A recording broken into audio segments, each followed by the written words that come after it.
People keep saying, why invest in solar when you can just stick your money in the bank and earn more in interest? That got me curious, so I ran the numbers to find out the truth. And in this video, I'll be revealing the answer. Which investment is actually better financially?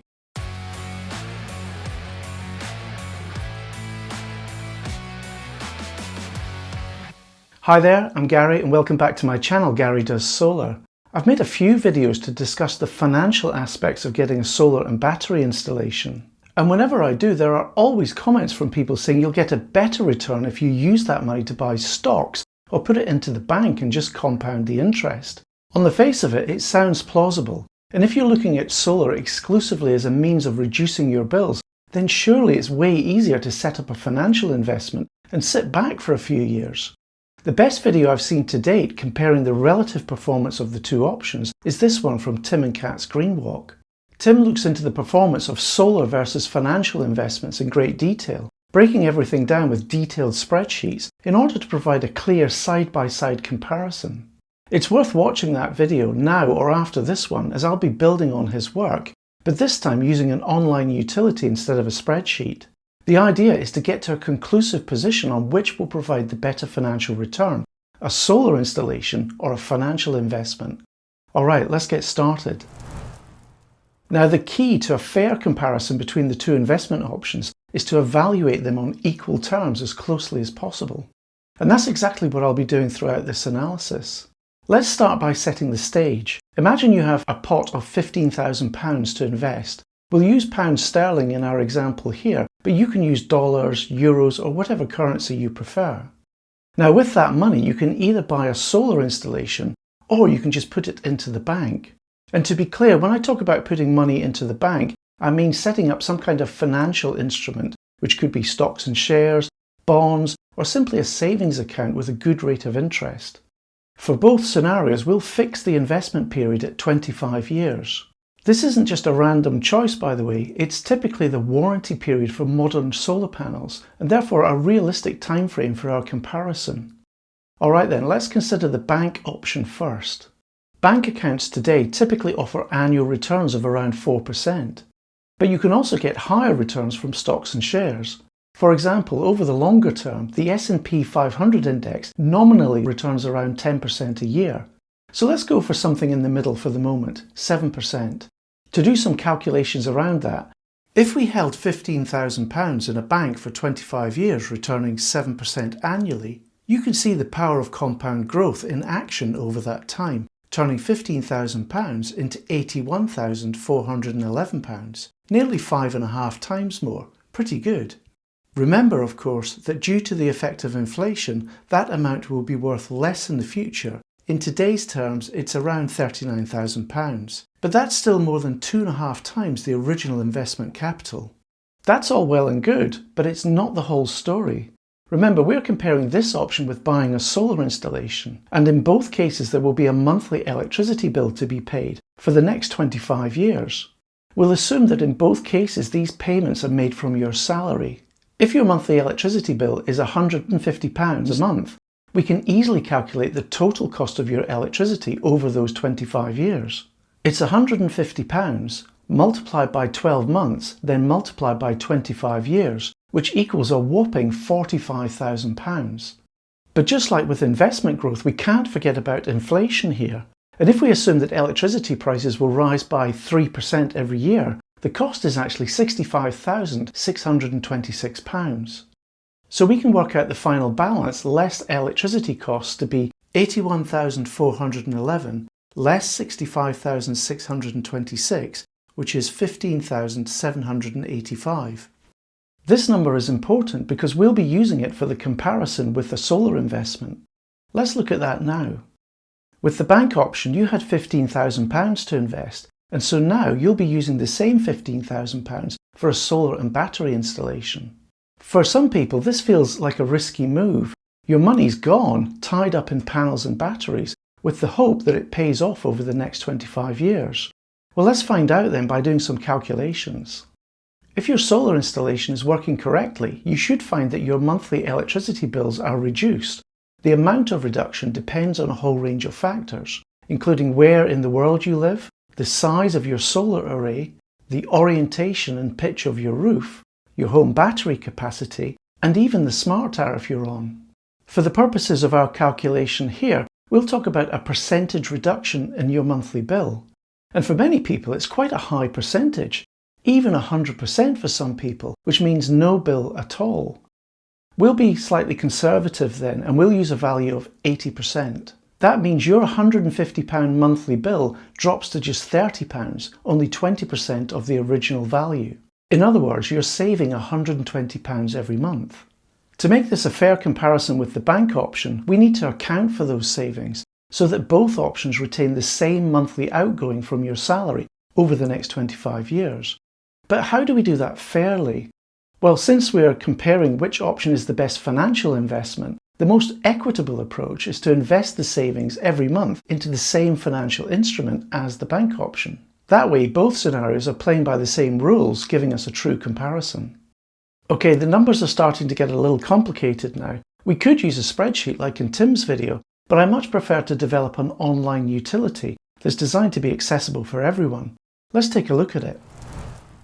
Here's the utility I developed then, which will allow us to carry out an accurate and fair comparison between the solar and bank options.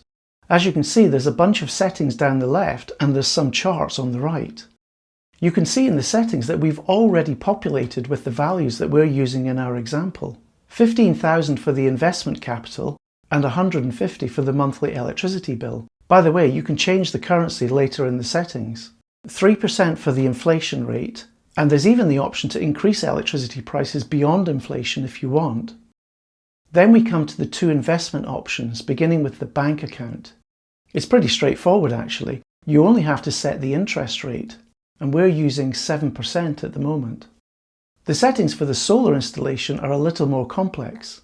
You can see where we enter the percentage bill reduction. It's set at 80%. But it's also possible to set the solar installation efficiency degradation each year, which has the effect of reducing that percentage reduction value over time. We'll come back to the final two settings later. For the moment then, with these settings in place, let's look at the charts. Ignore the header at the top right at the moment. It shows a massive number, which actually won't make any sense out of context. Underneath the header then is the first chart, cumulative electricity cost. Here we're recording how much is spent on electricity across the months and years for both the solar and bank options. The grey line is the bank option, and it shows the cumulative spend on electricity over 25 years. You can see it curving upwards slightly due to the effect of inflation. The green line is the solar option, and you can see it rises, but at a much slower rate, due to the monthly payments being far lower. Moving on to the next chart called bank balance. Again, there are two lines, grey for the bank option and green for the solar option. The grey line starts at 15,000, your initial investment capital, and it steadily grows over time due to the bank interest rate. The green line, on the other hand, starts at 0, because all that investment capital went into buying your solar and battery installation. What might be surprising then is just how much faster the green line grows. It overtakes the grey line at around 13 years and just keeps on rising. This is because all the savings that we're making on the electricity bill are being deposited in the bank account every month, which all helps compound the growth. Let's look at the final chart then, bank balance less electricity cost. This does exactly what it says on the tin for both models. It shows the difference between the bank balance and the cumulative electricity cost for each year. And what's important here is the gap between the green and grey lines at the end of 25 years. And that gap is actually the number that you see in the header, around £85,000. In effect, how much better off you would be with a solar investment instead of putting your money in the bank. And I know that number is large compared to the original £15,000 capital investment, but that's exactly what you end up with if you don't spend all your monthly savings and instead invest them. Instead of making around £15,000 overall with the bank option, you'll end up making around £100,000 with the solar option. Remember though, those are future numbers after 25 years of inflation. £100,000 is around £48,000 in terms of today's prices. Okay, let's go back and cover off those remaining settings. Although solar panels are likely to operate 25 years without issue, your string inverter or your home battery might not. So in the utility, you can add in a cost for maintenance after 15 years. Let's say you have to spend £7,000 at that time on a new home battery and inverter, for example. There will be no effect on the green lines in the charts because this is a maintenance cost. It simply keeps the system running as it was before. But given we're about to spend £7,000 on the solar option, to keep everything fair, we would also need to actually invest a further £7,000 with the bank option. So what do you think the overall effect will be? Well, let's see. Actually, it didn't affect too much. The grey line jumped a little because of the additional investment. But if we look at the bottom chart, it's not made much difference at all. A gap of £71,299 instead of £85,069, a £13,000 reduction. The way I like to think of it is this: you could put that pot of money straight into the bank and grow it. Or you could put it into the bank but via an investment into solar, and that will supercharge that growth. And you're helping the environment at the same time. What's not to like? Okay, as a final illustration then, what would it take for the bank option to be financially better than the solar option? Let's start by increasing the interest rate payable to find out. 8%, 9%, you can see the gap getting smaller. 10%, 11%, and you can see that you're still better off with solar. Remember, by investing your monthly bill savings, you're also benefiting from that increased bank interest rate. 12%, almost there. Okay, at 13% with the current settings, the bank option is finally better than the solar option. I'll challenge anyone though to find an investment that can reliably return 13% every year over 25 years. And if you do find one, hey, please let me know. Okay, one final illustration then. Let's go back to a 7% interest rate. And this time, how about you choose not to invest the savings you're making on the monthly bills, but instead just spend them on things that you enjoy? The way the utility accounts for this is to simply increase monies in the bank account only by inflation. The idea being that if you go out for dinner today, the cost of that same experience at the end of 25 years will have risen with inflation. You can see that in this scenario, you'd only need an 8% interest rate every year over 25 years. If you'd like to do some modelling yourself with this utility, simply sign up to my Patreon here to access it and many other modelling tools I've developed.